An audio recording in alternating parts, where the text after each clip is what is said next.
Big ബോസിന് വെല്ലുവിളിയായി മറ്റൊരു റിയാലിറ്റി ഷോ എത്തിയിട്ടുണ്ട്. റിയാലിറ്റി ഷോയുടെ പേരാണ് ദ 50. പേര് പോലെ തന്നെ 50 ദിവസത്തിലാണ് ഈ റിയാലിറ്റി ഷോ അവസാനിക്കുന്നത്. അതേപോലെ തന്നെ 50 കണ്ടസ്റ്റൻസ് ആണ് ഈ റിയാലിറ്റി ഷോയിലുള്ളത്. 50 പേരും സെലിബ്രിറ്റീസ് ആണ്. ഫെബ്രുവരി 1 സ്റ്റാർട്ട് ചെയ്ത ഈ ഷോ ഇപ്പോൾ ഹിന്ദിയിൽ സക്സസ്ഫുൾ ആയി റൺ ചെയ്തുകൊണ്ടിരിക്കുകയാണ്. മീറ്റ് ദ ലയൺ എന്നാണ് ഈ റിയാലിറ്റി ഷോയുടെ ടൈറ്റിലായിട്ട് വരുന്നത്. ബിഗ് ബോസും ദ 50 റിയാലിറ്റി ഷോയും തമ്മിൽ നല്ല ഡിഫറൻസ് ഉണ്ട്. ദ 50 എന്ന റിയാലിറ്റി ഷോ നടക്കുന്നത് ഒരു വലിയൊരു പാലസിലാണ്. ബിഗ് ബോസ് ഒരു സെറ്റ് ഓഫ് റൂൾസിലാണ് റൺ ചെയ്യുന്നതെങ്കിൽ ദ 50 എന്ന റിയാലിറ്റി ഷോയിൽ ഒരു റൂൾസും ഇല്ല.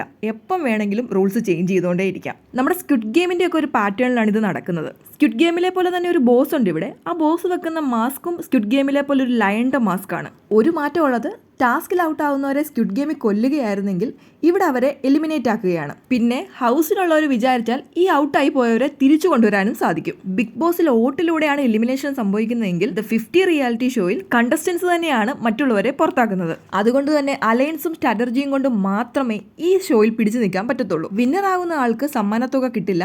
പകരം അയാളുടെ സപ്പോർട്ടേഴ്സിനും അതുപോലെ തന്നെ ഫാൻസ് അല്ലെങ്കിൽ പിന്നെ ചാരിറ്റി അങ്ങനെയുള്ളവർക്കായിരിക്കും പ്രൈസ് മണി പോകുന്നത്.